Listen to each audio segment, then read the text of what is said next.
Kajian Tahdzibul Akhlak yang targetnya ya Tahdzibul Akhlak ini meraih lah gitu ya, meraih memiliki al akhlakul karimah yang ternyata unsur ya salah satu unsur terpentingnya untuk ke arah sana adalah membersihkan hati dari segala penyakitnya, yang ternyata penyakitnya itu sangat banyak dan amat sangat berat gitu aja, mengganggu gitu, mengganggu ini untuk tumbuhnya al akhlakul karimah. Ini penyakit hati ini ya, hamanya, pengganggunya yang jumlahnya sangat banyak, yang ternyata juga untuk menghilangkannya itu sangat berat.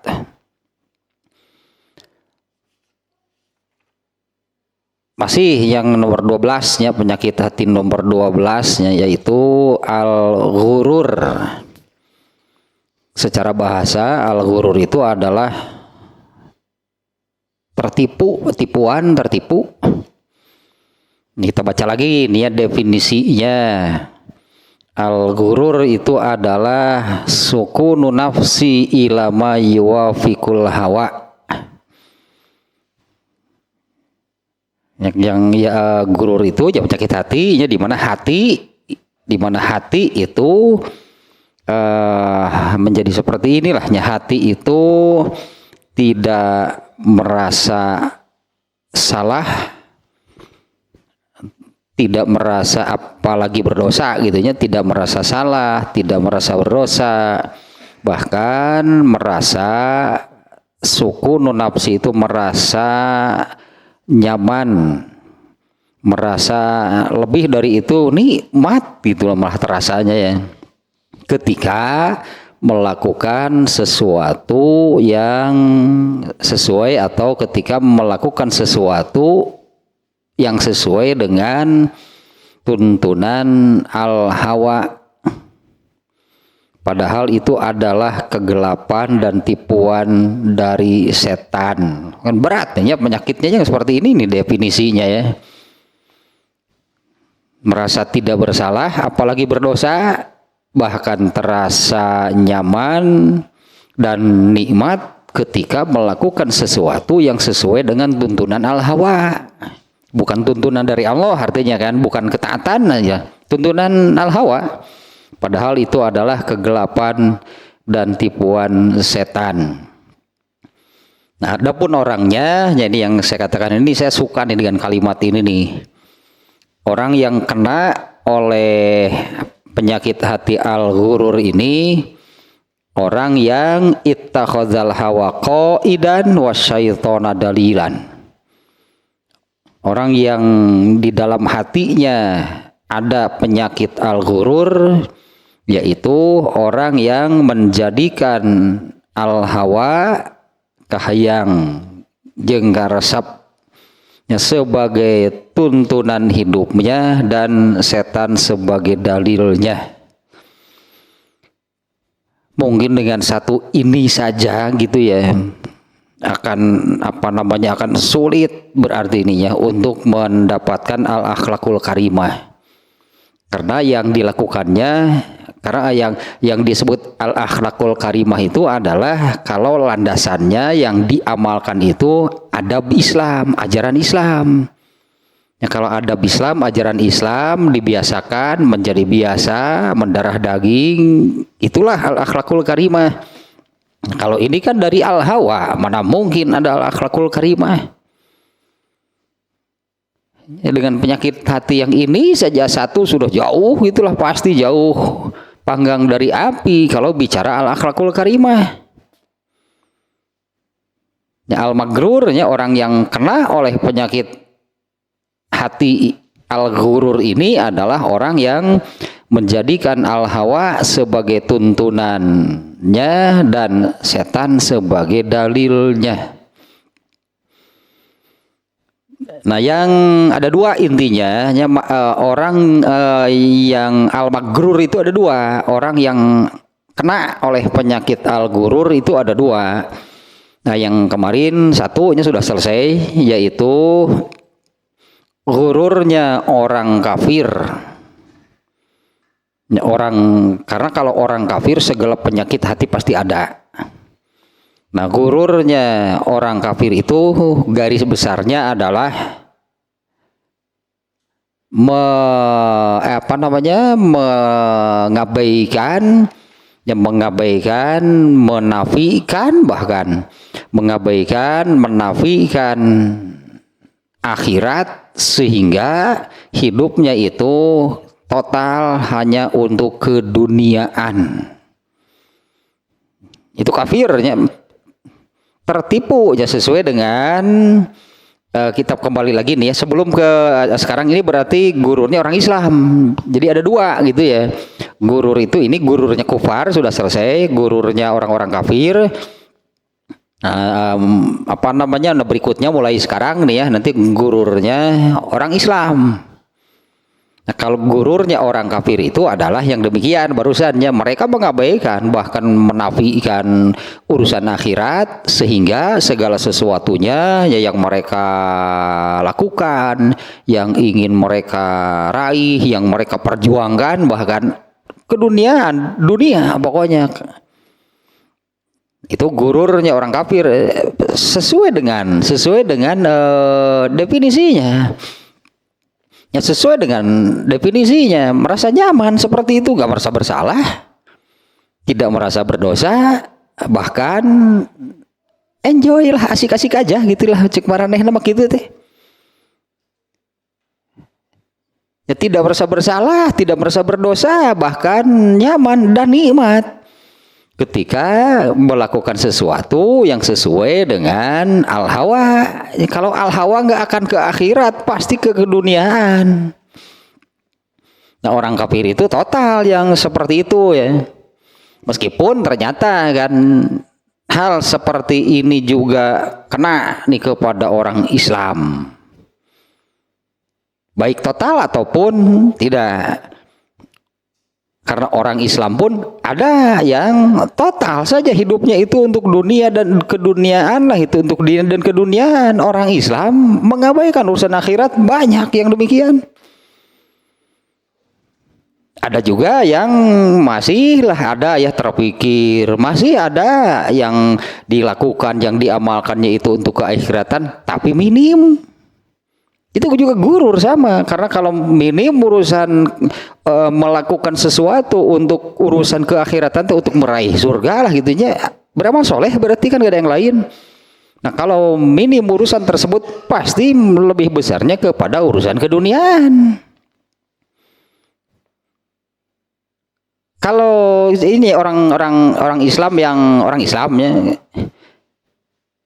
karena kan yang seperti ini berartinya mestinya, seharusnya, pantasnya orang kafir yang demikian. Mereka nggak akan memikirkan, nggak akan mempersiapkan untuk nanti di akhirat.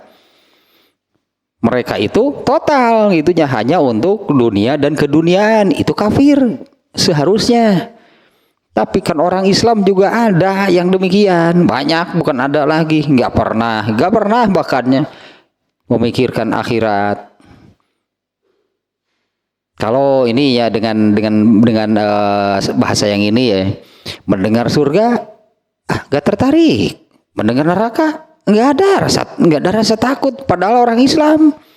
Nah, kalau sudah seperti itu kan mana mungkin mereka akan beramal, mereka akan mempersiapkan diri untuk menghadapi akhirat, kan terhadap surganya pun nggak tertarik, kan mendengar neraka pun nggak takut. Nah, ada yang tidak totalnya seperti itu, ada yang masih ada lah gitunya memikirkan urusan keakhiratan, tapi minim. Jadi beramal untuk keakhiratannya itu saridona. Beramal untuk keakhiratannya itu sebutan telah saridona, sahayuna, sakaburuna, sahaya.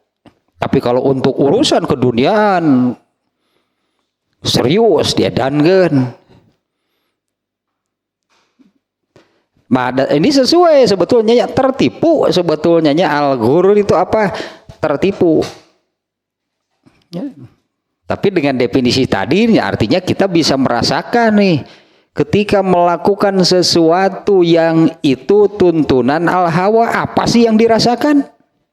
Merasa bersalah nggak? Merasa berdosa nggak? Apalagi malah terasa nyaman, nikmat bahkan. Nah, itulah gurur. Tapi kalau melakukan sesuatu, karena kan ada dua sebetulnya ya, tuntunan, landasan al-hawa dan al-haq. Kalau al-haq itulah yang dari Allah. Berarti kan yang benarnya, yang benar adalah rasa yakin, berartinya justru ya rasa rasa yakin yang memunculkan rasa tentram, rasa nyaman, bahkan nikmat itunya rasanya kalau melaksanakan tuntunan dari Allah, bukan tuntunan al-hawa. Kalau yang nyaman bahkan nikmat ketika melaksanakan apa yang menjadi tuntutan lah, tuntunan al-hawa, nyaman, nikmatnya tak gurur itu eta. Kan definisinya demikiannya. Sukunu nafsi ila ma yuwafiqul hawa. Mestinya berarti yang ini soal penyakit hati kan. Mestinya kalau yang hatinya bersih dari satu yang ini nih ya, kita bicara dari penyakit satu yang ini, mestinya itu kan kalau yang di dalam hatinya itu tidak ada penyakit al-ghurur, maka rasa nyaman, rasa nikmat itu apabila melaksanakan sesuatu yang sesuai dengan tuntutan al-haq, bukan al-hawa. Bisa dengan kalimat lain berarti seperti ini. Rasa nyaman dan nikmat itu ada di dalam hati, muncul katakanlahnya, muncul rasa nikmat, muncul rasa nyaman dan nikmat di dalam hati itu apabila melakukan ketaatan. Karena kalau ketaatan itu tuntunan dari Allah. Kalau yang rasa nyaman dan nikmatnya itu ketika melakukan tuntunan al-hawa, itulah gurur. Itulah gururnya sebagai penyakit hati. Ada al-gurur berarti tadi dalam hatinya. Nah kalau orang kafir, nah ketika melakukan, karena kan mereka tidak ada ketaatan, nol kan, ketaatan mereka itu nol. Mereka memikirkan akhirat nggak ada. Makanya mereka itu total saja hanya untuk urusan keduniaan. Itu al-hawa landasannya. Itu al-hawa tuntunannya. Itu al-hawa landasannya. Mereka pasti akan terasa nyaman, nikmat kalau melakukan dan mendapatkan itulahnya hal-hal yang bersifat keduniaan. Itulah kafir. Dan orang Islam juga sih. Ternyata orang Islam juga banyak yang demikian. Nah sekarang yang kedua nih, ya bagian kedua ini gururnya orang Islam. Meskipun yang barusan ya saya katakan kan seperti itulah gururnya kafir. Keakhiratan nol, ketaatan nol. Oh pantas kalau mereka itu total segala-galanya hanya untuk dunia dan keduniaan. Maka ketika mereka bisa melakukan, bisa mendapatkan hal-hal yang bersifat dunia dan keduniaan, ya nyaman pasti mereka karena memang itu yang diinginkan. Ya, karena itu kan yang mereka inginkan, terasa nyaman, terasa nikmat. Tapi kita tadi, kenapa sih bisa demikian ya? Apa ada nggak orang Islam yang demikian? Banyak ternyata, bahkan yang total pun ada. Ya orang Islam tapi total hanya dunia dan keduniaan, akhiratnya betul-betul diabaikan. Di antaranya yang ini pasti yang ini nih. Bukan hanya yang ini, tapi yang ini nih pasti yaitu orang yang hanya punya iman sebesar debu di dalam hatinya. Mana kuat iman sebesar itu untuk mendorong kepada ketaatan. Mana kuatnya iman sebesar debu itu, itunya menumbuhkan ketaatan di dalam dirinya kepada Allah. Pantas kalau orang seperti ini, inilah orang terakhir yang dikeluarkan dari dalam neraka. Ya tadi hampir abadi nu di neraka naga, kafir mah abadi nu ieu hampir abadi, paling lama di nerakanya. Karena yang dia miliki hanya itu, yaitu hanya iman sebesar debu. Amal soleh boro-boro, nggak ada yang lain. Hanya dia ini selamat, dan sebutlahnya dia ini selamat. Dalam arti tidak abadi ini, selamatnya itu tidak abadi di neraka karena ada iman sebesar debu. Nggak punya lagi yang lain. Yang lain selain dari iman sebesar debu itu dia nggak punya apa-apa. Artinya ketaatan kepada Allah nggak pernah. Tapi dia bukan kafir. Nah, imannya sebesar debu. Pikiran akhirat moal. Misalnya kalau orang yang demikiannya, yang hanya orang Islam itu kan, tapi ini nih imannya nih ya, kadar imannya sebutlah hanya seperti itu, hanya sebesar debu di dalam hatinya. Mana mungkin iman sebesar itu, kalau saya katakannya iman sebesar debu gitunya punya kekuatan, katakannya punya kekuatan untuk mendorong sehingga mau wudu, mau sholat, mau saum Ramadan, jauh-jauhan nggak akan ada.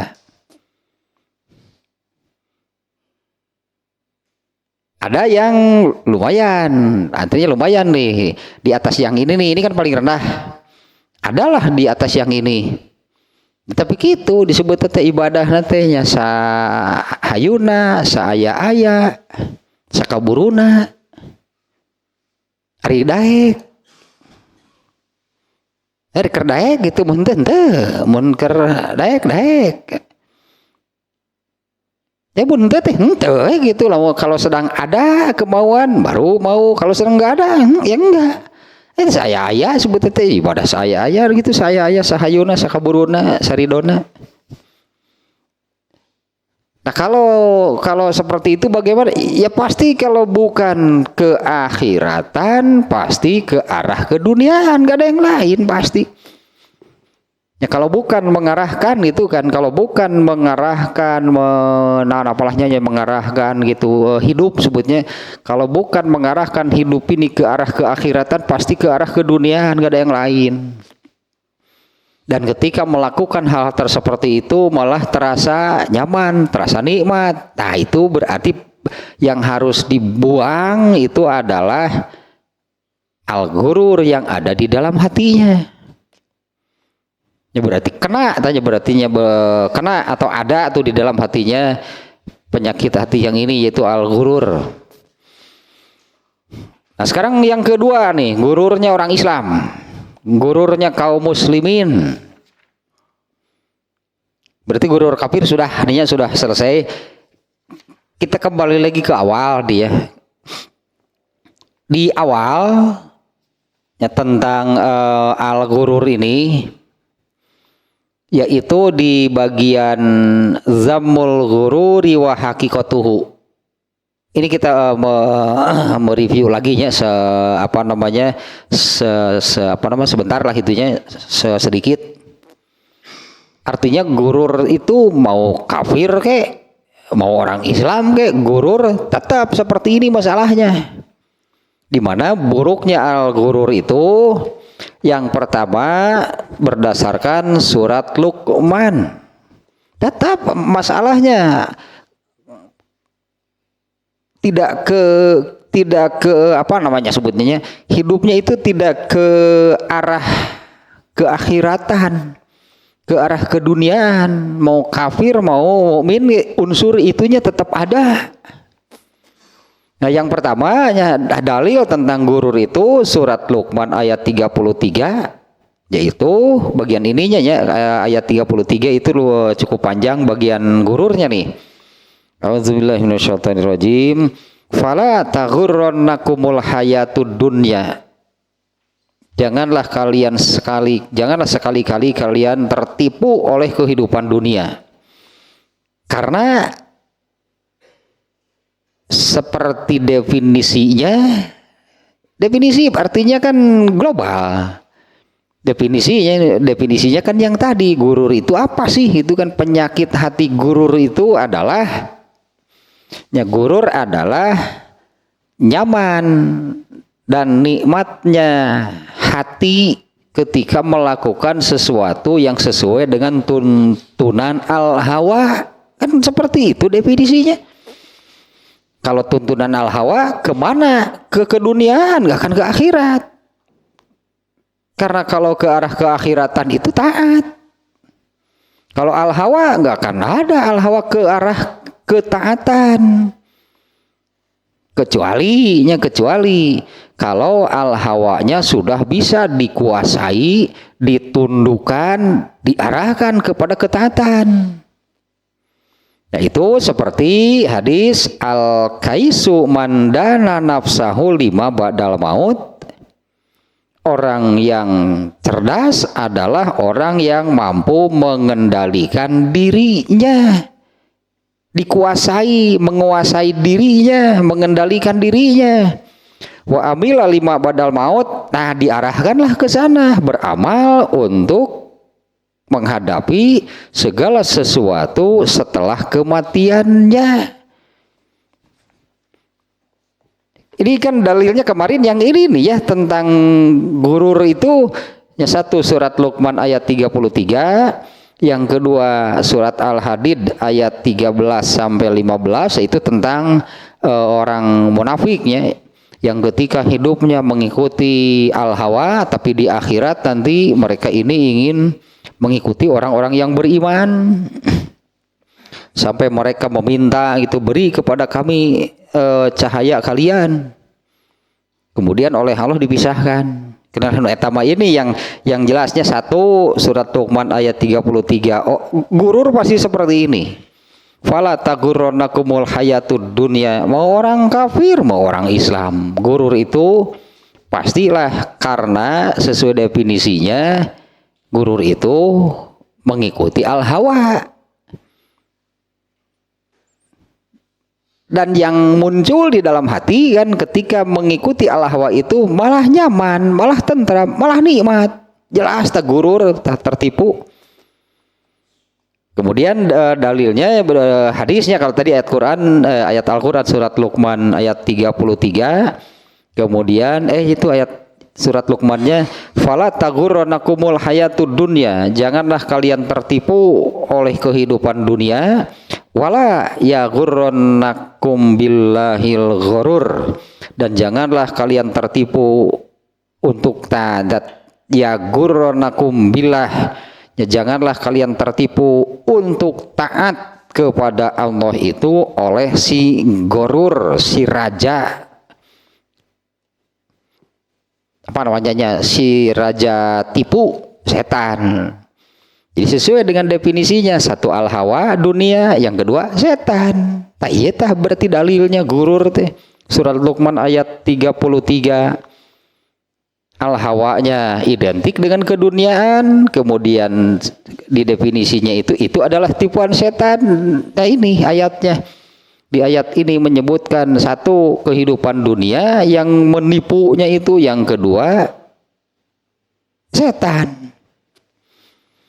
Nah, kemudian yang hadisnya yaitu al-kaisu mandana nafsahu, orang yang cerdas itu adalah orang yang menguasai, mengendalikan, mampu menguasai, mampu mengendalikan dirinya.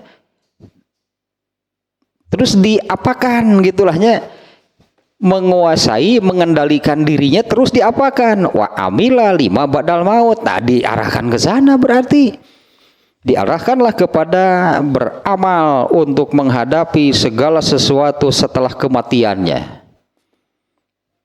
Wal ahmak, wah ahmak ini benar-benar ungud,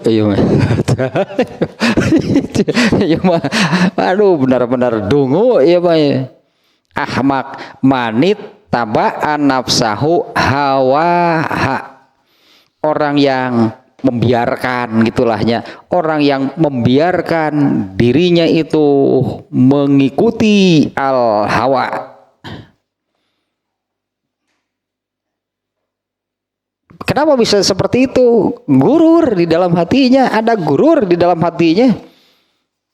Kenapa dia biarkan dirinya itu mengikuti al hawa, mengikuti kahayang jeung karasepna we pokona mah. Kenapa? Dan nikmat. Kenapa sih terasa nikmat? Ta eta gurur, eta rasa nyaman dan nikmat, itulah penyakit gurur. Yang ternyata kan ahmak menurut hadis ini. Jadi yang pada kesempatan yang lalunya, li'annal ghurura ibaratun an ba'di anwa'il jahli. Al gurur ini adalah bagian dari bodoh.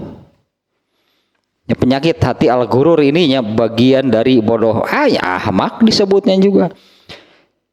Wal ahmaku manittaba'a nafsahu hawaha. Sementara orang yang dungu manittaba'a nafsahu hawaha. Kurang lebih demikian ya terjemahnya, membiarkan dirinya. Tidak seperti yang tadinya, yang cerdas itu adalah dia kuasai, dia kendalikan dirinya, arahkan kepada beramal untuk kehidupan setelah matinya. Sementara orang yang ahmak, orang yang super duper dungu, yaitu orang yang membiarkan dirinya itu mengikuti al hawa. Tapi dia berharap kepada Allah. Saya cek ya mah aja halus. Tapi dia berharap kepada Allah. Namanya juga tertipu kan. Nah ini nanti terbawa lagi aja karena ini dasarnya ini ya, awalnya kan mau kafir, mau orang Islam, seperti inilah gurur, tertipu oleh dua penipunya, satu dunia, dua setan. Kalau di definisinya itu adalah hidupnya mengikuti al hawa dan itu terasa nikmat, padahal itu adalah kegelapan dan tipuan setan. Dua penipunya al hawa dan setan. Nah sekarang nih mulai ini ya, gururul muslim, gururnya orang Islam. Ada beberapa hal gitulahnya. Ada beberapa hal atau beberapa penyebab gururnya orang Islam. Satu, berbuat maksiat tapi malah nyaman. Berbuat maksiat tapi nyaman, namanya juga katipu. Kalau mecek setan itu udah setan tetap kan. Iya nama sesuai dengan kalimat yang ittakhadzal hawa qaidan wa syaitana dalilan, kan orang yang kena gurur itu orang yang demikian, menjadikan al hawa sebagai tuntunannya dan setan sebagai dalilnya. Tadi dalilanku setan merasa tidak bersalah nanti. Di dalilanku setan diberi dalil, gitulah, diberi dalil oleh setan sehingga orangnya, kalau saya katakan tadinya, tidak merasa bersalah, tidak merasa berdosa. Justru yang muncul di dalam hatinya itu adalah rasa aman, merasa nyaman, bahkan merasa nikmat. Kenapa? Karena dia punya dalil melakukan demikian. Padahal itu dalil dari setan. Mana ada setan memikirkan bener. Satu, gururnya orang Islam ya, berbuat maksiat tapi tidak merasa bersalah, tidak merasa berdosa, ada rasa tentram, ada rasa nyaman-nyaman saja berbuat demikian. Kemudian yang kedua, gururnya itu karena memiliki leluhur yang soleh. Dua, tanya orang Islam bisa demikian gitu gururnya. Kalau mau karena saya kan turunan Nabi, lah saya juga turunan Nabi Adam lah. Turunan Nabi, saya juga turunan Nabi Adam tuh. merasa nyaman, merasa ya sudah ada rasa nyaman, aman, itulah tentram. Padahal sesuai dengan definisi yang dilakukan adalah mengikuti al-hawa, ngeroy gitu. Yang dilakukannya mengikuti al-hawa, tidak merasa bersalah, tidak merasa berdosa. Kenapa? Kan leluhur saya. Nah itu ya tertipunya bisa karena leluhurnya, kemudian alah ini ada lagi gururu ahlul ilmi, gururnya ustad. Asli nah iya judul lagi gururnya ustad dia mah. Memang seorang ustad kiai, baik kiai haji atau kiai umroh. Ayah gitu kiai umroh, wah iya tuh dacan ke haji. Ya lo ustad kiai ajengan sebutannya lah hanya ustad kiai ajengan kena gurur, wah iya sebetulnya, wah not cek setan teh ku aing rek saha wae ge. Ya artinya emang orang yang labelnya atau profesinya atau sebutannya apalahnya seorang ustadz, kiai, ajengan, dai, mama, aa, bunda, wah ya namanya sebutan itu dari rupa tuh. Ayah bunda segala ya nama, ayah aa, ayah dan sebagainya. Emang yang seperti itu selamat dari gurur nggak akan ada. Apalagi ini jelasnya ini setan kan, ini setan kan. Sesuai definisinya setan kan terlibat di sini. Mana ada yang selamat dari setan? Selamat dalam arti digoda enggak kan ada. Guru ahlul ilmi ya gururnya ustadz dah, kiai haji dan kiai umroh. Kemudian gururnya kaum tasawuf. Gurur ashabul mal, gururnya orang-orang kaya, gururnya orang-orang yang memiliki harta yang banyak. Nah, orang Islam terbagi-bagi demikian ya nantinya nih gururnya nih. Yang pertama nih dari gururnya orang Islam, gururul usati minal muslimin, gururnya ahli maksiat. Ngeri sebutannya usat mah ahli maksiat. Ya kenapa bisa demikian? Nggak merasa bersalah kan etetah nggak merasa berdosa, merasa aman. Setan tak dalil teh hiji padahal setan mah dalil teh cek setan dar aman titik kalau ku setan geus digitu kan mah dipercaya setan ngomong gitu amannya bener. Kemudian rasa nyaman, rasa nyaman bahkan nikmat ketika melakukannya.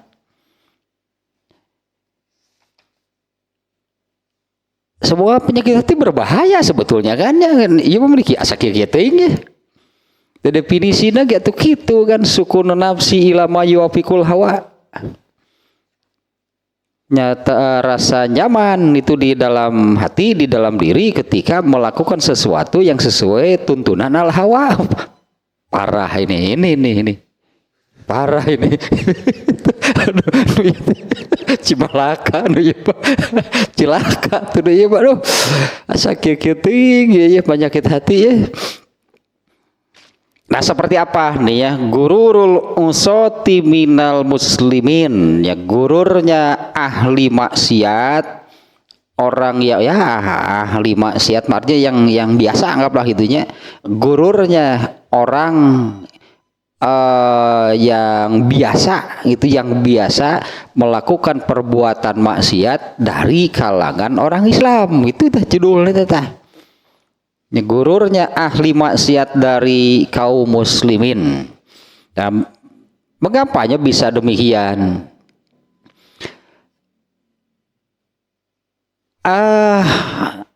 Ini yang dijadikan ini ya.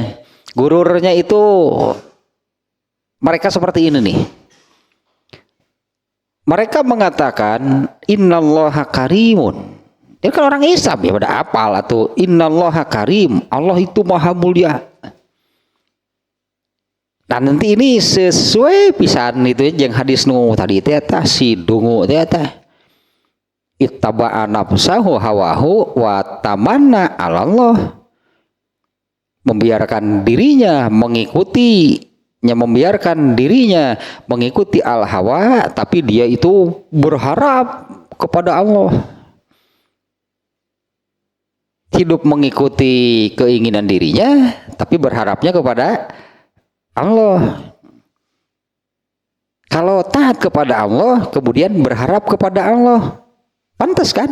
Itulahnya pantas kan kalau hidupnya taat kepada Allah kemudian dia berharap kepada Allah, ya pantas. Ini hidupnya mengikuti al hawa tapi berharapnya kepada Allah. Tanu ieu ya geura ayeuna nu kitu pisan tah. Ya amma gururuhum, nah gururnya ahli maksiat dari kalangan kaum muslimin itu adalah mereka mengatakan innallaha karimun wa ana narju afwahu. Bener nih, ada nih peran setan, yaitu ini kalimat-kalimat yang benar, ya kalimat-kalimat yang benar tapi diarahkan, ditujukan untuk sesuatu yang batil. Kalimatul haqqi wa urida bihal batil. Tata keterlibatan setannya itu seperti itu di situ pada kalimat-kalimat yang benar sebetulnya, tapi oleh setan itu dengan kalimat yang benar itu diarahkan kepada kebatilan.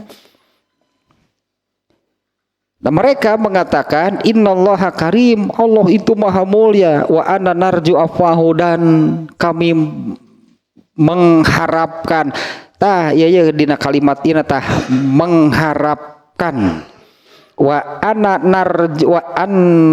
dan kami narju roja. Berarti nanti munculnya kata ini roja.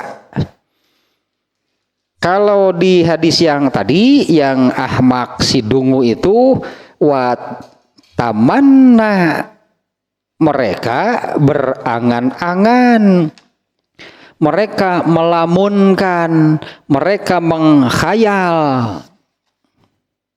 mendapatkan kemuliaan, ketinggian derajat, pokoknya hal-hal yang baik lah gitu dari Allah. Padahal hidupnya itu mengikuti al-hawa. Nah di hadisnya itu bukan roja yang demikian, tamani namanya. Jadi ada dua nih nantinya untuk bab sekarang, ada roja, ada tamani. Kalau tamani itu yang disabdakan oleh Rasulullah di hadis si dungu tadi. Wa yatamanna, dan dia bertamani, katakanlah begitu ya. Kalau tamani itu ngimpi, nu eta nu tamani teh naon, ngimpi, berhayal, melamun. Karena ini kan mustahil hidupnya itu seseorang yang membiarkan dirinya mengikuti tuntunan al hawa tapi kaitan dengan Allahnya mendapatkan hal-hal yang baik. Kan yang seperti itu kan disebutnya mimpi. Gitu mah. Dia melamun, dia menghayal seperti itu. Tapi menurut mereka, oh ini roja. Bedanya tamani dengan roja, kalau roja itu mengharap, kalau roja melamun, gitulah secara harfiah namanya. Kalau roja itu mengharap, kalau tamani melamun. Nah nanti di sini setan memainkan perannya itu,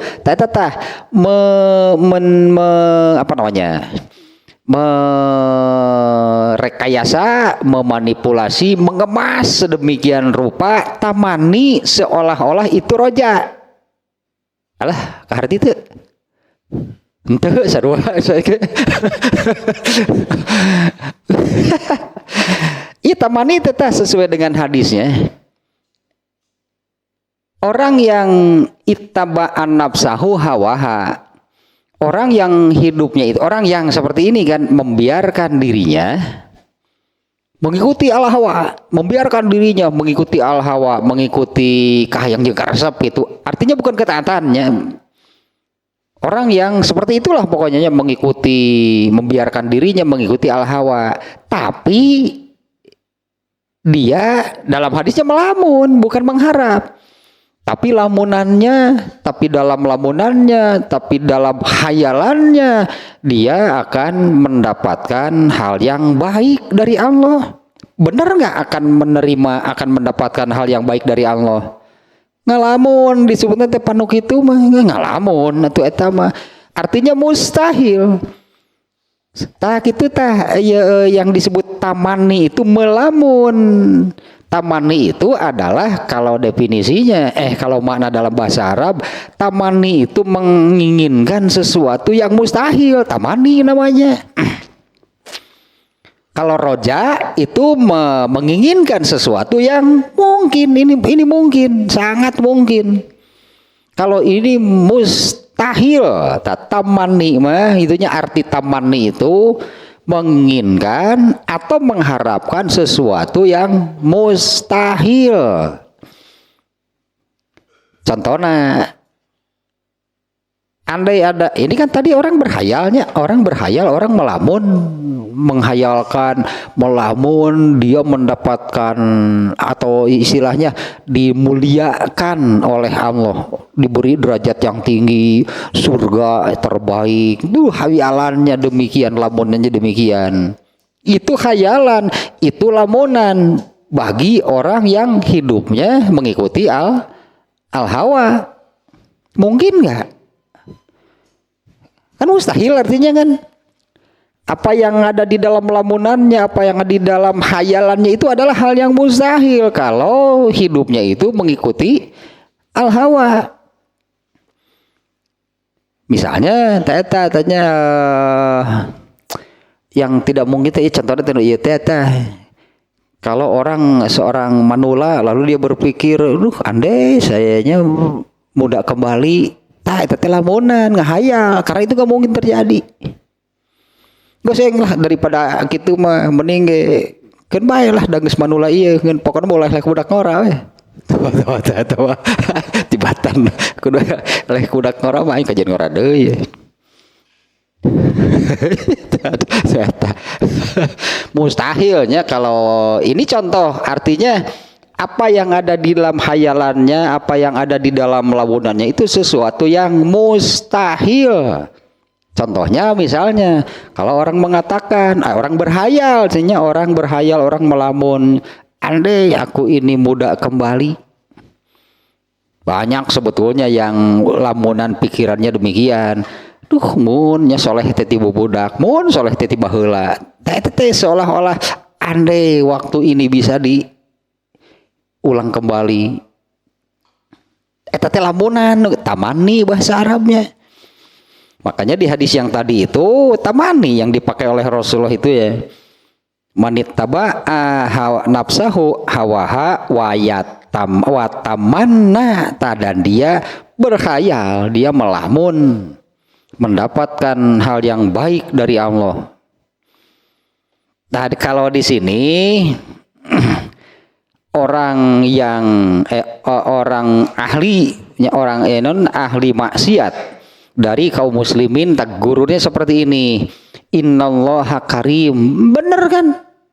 Tapi nanti itu yang dikemas gitu oleh setan dari hal yang benar, tapi diarahkan kepada kebatilan, yaitulah setan. Innallaha karim, Allah itu maha mulia, wa anna narju afwahu, padahal seorang ahli maksiat, dan kami mengharapkan. Naon mengharapkan, naon ngalamun berentar gitu kudu persis nage. Ini kan ahli maksiat nih ya, judulnya nih, ahli maksiat dari kaum muslimin seperti ini nih gurunya mereka. Mereka mengatakan sesungguhnya Allah itu maha mulia. Wa anna narju afwahu, dan kami mengharapkan. Nah, makanya tadi ini ya gururnya yang sekarang ini setan mengemas, menghias, merekayasa, memelintir, tamani seolah-olah ini roja. Pan tadi duit harti itu ente sarua saya gedung-gedung itu maksudnya setan itu mengemas, tamani itu menjadi roja. Jadi si orangnya itu tetap dia ini ada gitu di dalam dirinya harapan untuk diampuni, padahal nggak akan. Dengan berbuat maksiat berarti kan dosa. Nah dia ini di dalam hatinya itu bisa jadi oleh setan itu ditanamkan keyakinan, tenang kamu pasti diampuni. Harapan diampuninya itu tinggi. Padahal tamani, padahal itu ngimpi yang seperti itu diampuni. Gak akan diampuni, artinya sebetulnya gak akan diampuni. Ya kenapa? Karena kan ini kan judulnya ahli maksiat, orang yang terbiasa dengan perbuatan maksiat. Karena Allah menjanjikan ampunan sebetulnya kan, Allah kan Allah maha mulia, Allah maha luas ampunannya, itu benar. Tapi oleh setan itu kan dijadikan dalih yang benar, dijadikan dalih untuk di setan. Berarti singa udah berbuat maksiat saja sesuka hati, tenang Allah kan maha pengampun gitu setan. Seolah-olah gitu loh, ya Allah pokoknya mau lah berbuat maksiat aman. Mata kenapa tadi guys sakitu patwa setan mah der aman. Teman capruhiyat atau gitu. Der aman. Nah, itu setan itu demikian. Nah, ditipu oleh setan, ditipulah oleh setan. Tenang kan kamu juga tahu Allah itu maha mulia, tenang Allah itu maha pengampun, tenang saja ampunan Allah maha luas. Ya sehingga sudahlah berbuat maksiatlah sesuka hati kamu, kalemlah. Innallaha karim wa anna narju, kalimat nanti narju teh roja, seolah-olah itu harapan padahal lamunan. Nah di sini setan bermain mengemas lamunan menjadi harapan, padahal itu kemasan setan, aslinya lamunan, aslinya hayalan, aslinya tamani bukan roja. Dimana tamani ini kan sesuatu yang mustahil, pasti tidak akan terjadi. Seolah-olah itu akan terjadi, bisa terjadi bahwa dirinya itu akan mendapatkan ampunan dari Allah, padahal ngalamun kan.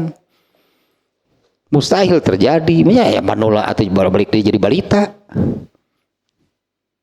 Kan contoh tamani gitunya, seorang yang sudah tua renta, sudah manula, andai aku ini bisa muda kembali, kan itu mustahil, gak akan terjadi. Kemudian ini kalimatnya ya, innallaha karim, nih orang-orang ahli maksiat mengatakan seperti ini. Innallaha karim, sesungguhnya Allah maha mulia. Wa anna narju afwahu, dan kami ini berharap, bukan melamun, kami melamunkan bukan, kami berharap mendapatkan ampunannya. Wattikaluhum ala zalika, nah itulahnya, dan mereka itu berpegang demikian. Mereka itu berharap, menurut mereka dia, mereka berharap mendapat ampunan dari Allah. Padahal harapan mereka itu sebenarnya lamunan, karena mereka melamunkan sebetulnya, menghayalkan dapat ampunan. Sementara justru kan Allah pastikan untuk orang-orang yang seperti itu, artinya orang-orang yang terus menerus dan terbiasa dengan berbuat maksiat, nggak akan ada ampunan. Allah akan memberi ampunan itu bagi orang yang ingin bersih dari dosa. Kalau orang ini kan ahli maksiat, nggak ada keinginan untuk bersih dari dosa. Makanya ini gurur, dia tertipu, merasa aman, merasa nyaman ketika berbuat maksiat. Apa sih pegangannya? Merasa aman, nyaman. Kan ada ampunan dari Allah, tenang.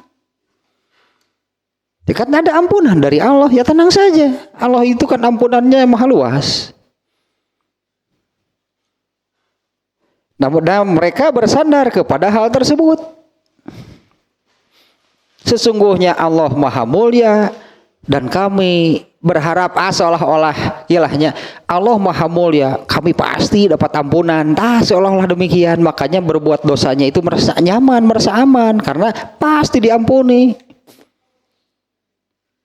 Itu kan yang terjadi. Bener dari hirup teu taat siga kafir kalau kumaha ge. Itulah yang terjadi pada ahlul kitab. Mereka tetap kufur, mereka tetap kafir, tidak mau beriman kepada Rasulullah. Mereka tetap yakin masuk surga. Kenapa? Kan Allah Maha Pengampun. Bahkan mereka itu merasa ya kalaupun kita ini masuk neraka, paling hanya beberapa hari. Kan seperti itu mereka. Eta surat nanti teh. Surat dina Al-Maidah atau Al-Baqarah. Orang-orang ahlul kitab itu yang mengatakan kalaupun Allah memasukkan kami ke neraka paling beberapa hari, artinya sisanya diampuni. Karena kami ini kan menurut mereka adalah hamba-hambanya yang paling dicintai. Bebas mereka berbuat dosa. Kembali ke sini nih ya. Nah inilah yang menjadi pegangan mereka. Nah intinya yang menjadi pegangan mereka itu mereka bukan melamun si jadinya si setan mengubah lamunan seolah-olah itu harapan. Jadi mereka tetap saja tenang karena mereka merasa yakin mendapatkan ampunan meskipun terus saja berbuat dosa sampai disebutnya menjadi ahli maksiat. Nah, hidupnya itu dosa dan dosa, kalem, karena mereka merasa yakin mendapat ampunan dari Allah. Nah, itulahnya yang menjadi pegangan mereka, watikaluhum ala zalik wa ihmaluhumul a'mala, dan sebaliknya pasti wa ihmaluhum a'mala, dan mereka itu malah mengabaikan lah, wa ihmaluhumul a'mala, dan mereka mengabaikan untuk beramal soleh karena kecenderungannya tadinya ke arah kemaksiatan. Dan judul lagi gururul usati minal muslimin, gururnya ahli maksiat dari kaum muslimin. Namanya ahli maksiat, ibadahnya bisa jadi tidak sama sekali. Bisa jadi kalaupun beribadah tadi teh aja saya aya sahayuna sakaburuna sakahayangna gitu, teh ibadahna mah kitu saridona. Karena lebih cenderungnya, lebih besarnya ke arah kemaksiatan. Kenapa mereka bisa merasa aman, merasa nyaman padahal hidupnya seperti itu? Dikemaslah oleh setan, tenang, kamu dapat ampunan dari Allah, diampuni dosa-dosa kamu. Kalau sudah seperti itu kan merasa aman. Coba katakan begini ya, kalau seseorang yang boleh dikatakannya, kalau misalnya seseorang dipastikan, misalnya demikiannya, kalau ada seseorang yang dipastikan dosanya diampuni, tenang nggak hidupnya? Kan tenang itunya karena dosanya diampuni.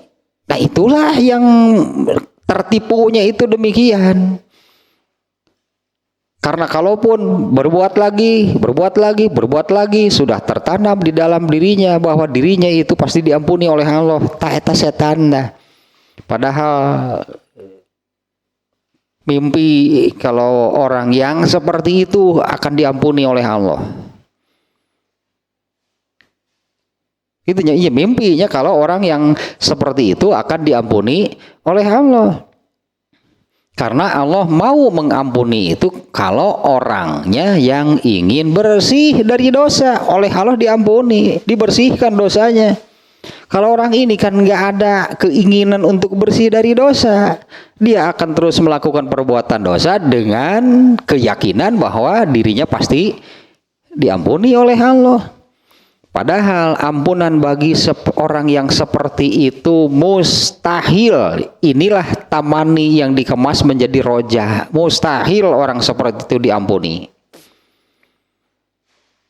Wa tahsinu zalika bitasmiyati tamanihim wa gtirorihim rojaan. Nah ini ya oleh setan ditahsin, berarti diajar tahsin, tidak diajar mengemas sebenarnya. Dikemaslah oleh setan hal tersebut dengan bitasmiyati tamannihim wa gtirorihim roja. Setan yang mengemas nih, ya ditahsin di apa namanya, di bahasa orang nete naon atunya, jadi kemas lah persisnya, tertipu gitu oleh kemasan nih. Ini setan yang mengemasnya tamani, tapi kemasannya roja, sesuatu yang mustahil dikemas oleh setan sehingga seolah-olah itu pasti, bahkan itu bisa, ya pasti diampuni. Nah setan seperti ini, watahsinu zalika bitasmiyati tamannihim wagtirorhim roja. Nah setan memperindah, setan mengemas dengan memunculkan, menamai, dengan menamai lamunan mereka itu dengan roja. Lamunan mereka itu, hayalan lamunan mereka itu oleh setan dinamai dengan roja. Padahal kan disebut roja, tamani nggak akan berubah jadi roja. Alah, iya terlalu mendalam sih. Baik, tapi kajian lah, baiknya kayaknya lir sekalian. Sebut nanti. Al asma'u la tughayyirul haqa'iqa wal ahkam. Nama sebutan ini kaidah usul fikih nih. Al asma'u la tughayyirul haqa'iqa wal ahkam. Nama sebutan itu tidak akan mengubah hakikat dan hukum dari sesuatu. Ganti-ganti nama get. Bendanya misalnya, kalau benda namanya ganti-ganti nama, ganti namanya, ganti lagi. Ya kan bendanya masih yang ini, hakikatnya tetap dan hukumnya tetap. Ya misalnya apa namanya, memunculkan nama lain lah. Misalnya untuk ini contoh nih ya, misalnya Allah kan ya Islam, Islam sudah mengharamkan babi, coba ganti sebutannya jangan babi. Ayo orang makan ini sate, ini daging sate daging kancil misalnya, padahal tetap ini daging babi, jadi halal nggak karena kita menyebutnya kancil, daging ini ke daging apa namanya, daging kancil misalnya, atau daging apa sih, tetap gitu terusak. Mungkin orang mau makan yang itu tapi disamarkan gitu, apa jadi halal. Tetap saja hakikatnya ini adalah daging babi, hukumnya tetap saja hukumnya seperti itu. Ayo kita makan daging rusa gitu, padahal ini daging babi, jadi halal nggak karena namanya diubah. Nah setan itu seperti ini. Tamani adalah tamani, lamunan itu sesuatu yang mustahil, tapi dikemas, diganti sebutannya oleh setan menjadi roja. Tetap saja dimunculkan sebutan roja, ini tidak akan mengubah yang tadi hakikat dan hukum. Orang yang hidupnya mengikuti al-hawa, ngerti masalah eta. Sesuai dengan definisinya, orang yang hidupnya mengikuti al-hawa, lalu dia berharap, tanda kutip berharap lagi, ngalamun kan sebetulnya. Orang yang hidupnya mengikuti al-hawa, dia berharap dapat ampunan, dimuliakan, diberi kenikmatan, diberi derajat yang tinggi, dimasukkan ke surga. Ngalamun gitu teh. Meskipun dia berharap demikian, tapi itu kalau tadi makna tamani itu adalah mengharapkan, menginginkan sesuatu yang mustahil terjadi. Namanya tamani. Tapi oleh setan, roja gitu dirinya itu sampai oleh setan gitu. Ini roja terus gitu sampai dirinya itu yakin akan diampuni oleh Allah, padahal terus maksiat neureun wa ihmaluhumul a'mal, dan amal solehnya enggak, amal solehnya tadilah kalaupun dilakukan saridona paling saridona sayana sahayuna sakaburuna sakahayangna. Amal solehnya seperti itu, maksiatnya terus menerus, tapi ditanamkan oleh setan bahwa dia itu akan diampuni oleh Allah. Itu yang menyebabkan merasa aman dari berbuat maksiat karena yakin akan diampuni oleh Allah. Padahal untuk orang seperti itu dapat ampunan itu adalah mustahil diampuni kalau seperti itu. Tamani ayeuna mah kaharti meureunna tah setan itu mengemas tamani menjadi roja, oleh setan ditanamkan itu yang tamani ini roja ini, wah itu mengalamun ini roja cek setan deh. Tamani meureun aslina roja, oh ya atuh ari kitu mah rek maksiat deui weh der we deui tah gitu. Setan yang mengemas demikian, mengemas nih, watahsinu zalika bitasmiyati tamanihim wagtirorihim rojaan. Yang setan mengemas hal tersebut dengan menamai tamani dan gurur. Tamanihim wagtirorihim, setan mengemas, menamai, tamani dan gurur mereka itu dengan roja. Ini nih yang penyebab gitulah. Ini nih penyebabnya orang Islam itu sesuai dengan definisinya tidak merasa bersalah, tidak merasa berdosa, nyaman, bahkan nikmat ketika berbuat dosa. Kenapa sih berbuat dosa nikmat? Karena dibarengi dengan yakin diampuni.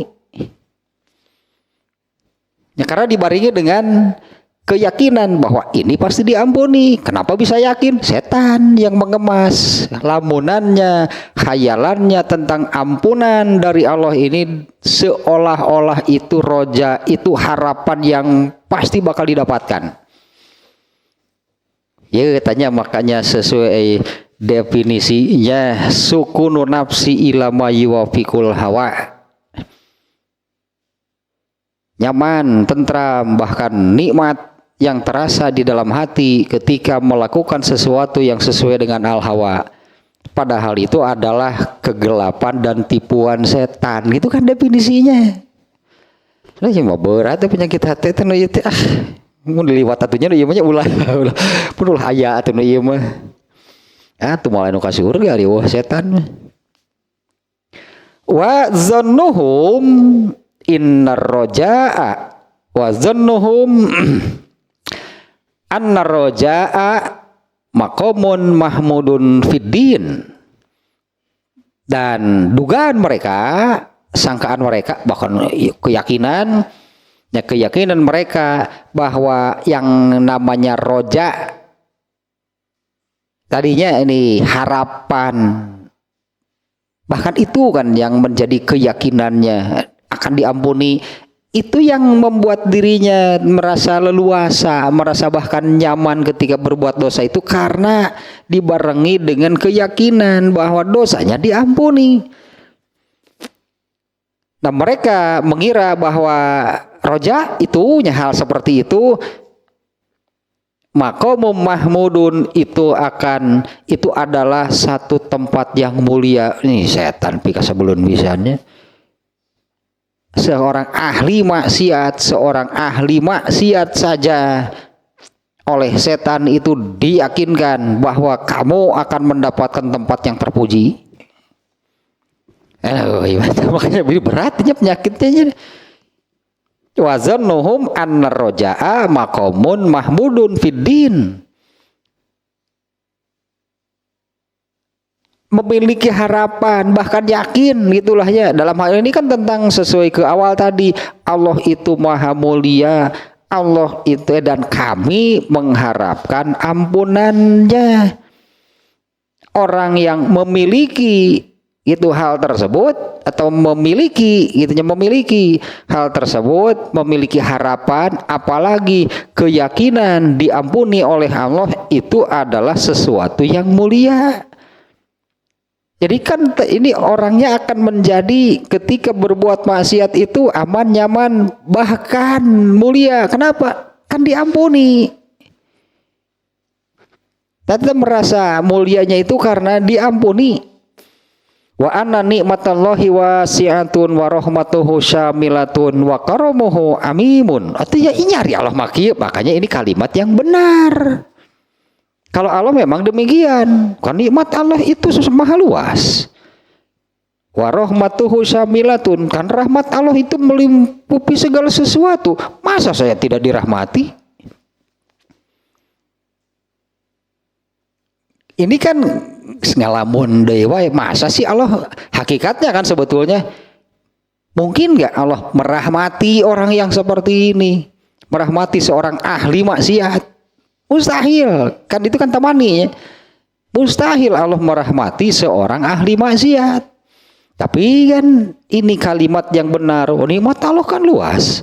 Rahmat Allah itu kan meliputi segala sesuatu, dan kemuliaan Allah pun itunya itu berlaku untuk semuanya. Allah akan memberikan kemuliaannya kepada siapapun, termasuk kepada saya, kata orang ininya, termasuk kepada saya sebagai ahli maksiat. Kan rahmat Allah itu maha luas.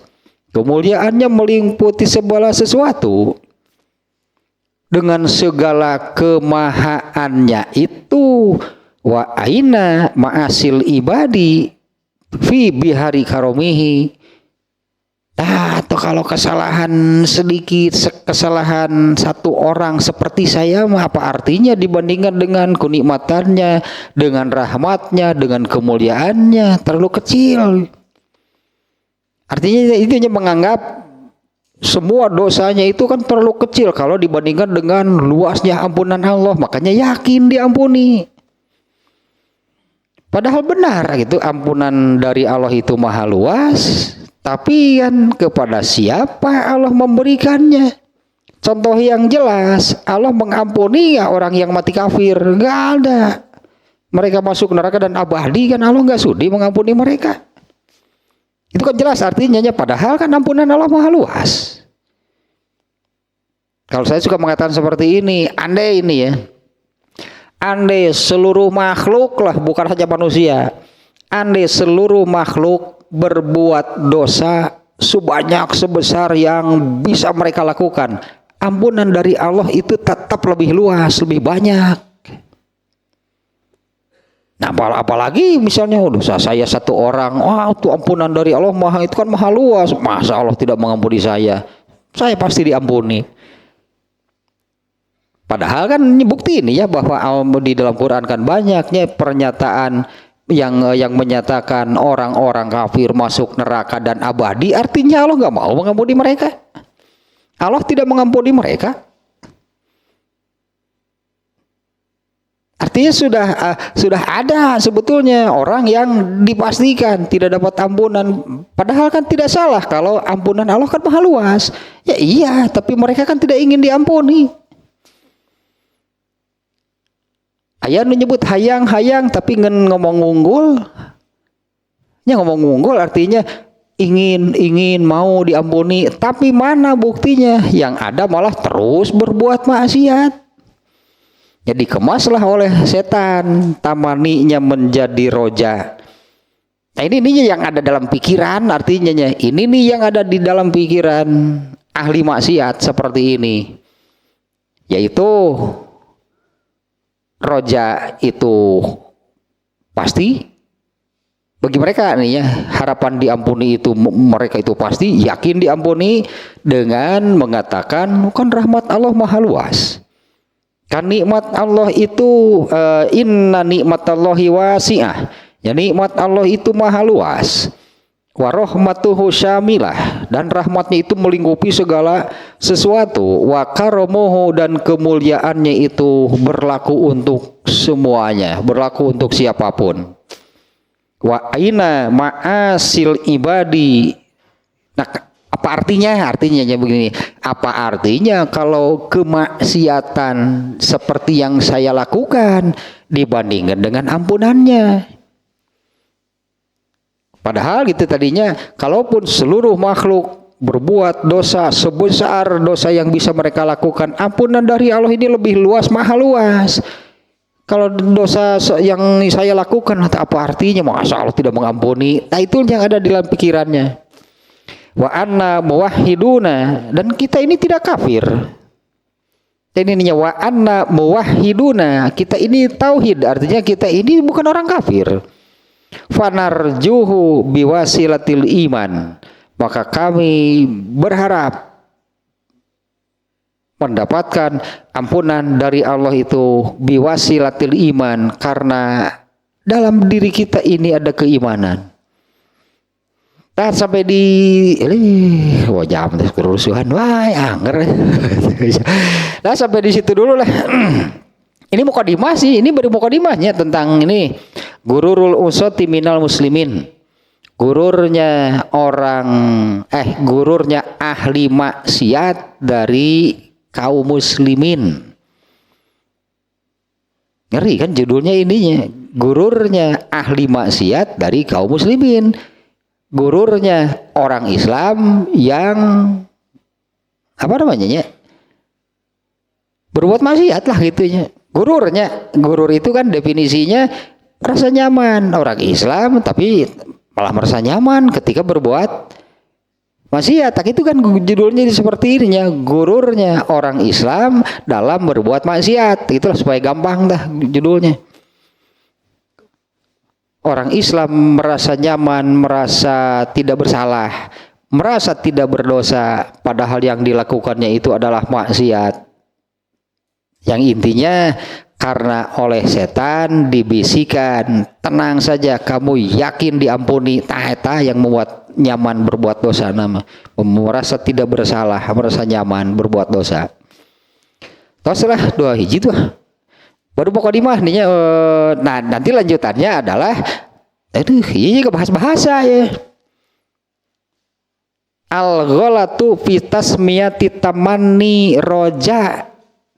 Kesalahannya adalah tamani dipahaminya sebagai roja, sesuatu yang mustahil, yang tidak mungkin, tapi oleh setan itu kan ditanamkan bahwa dia pasti diampuni, yakin diampuni, tamani dikemas menjadi roja. Nah gitulah nanti ini judul berikutnya nih, lumayan panjang dia pembahasannya.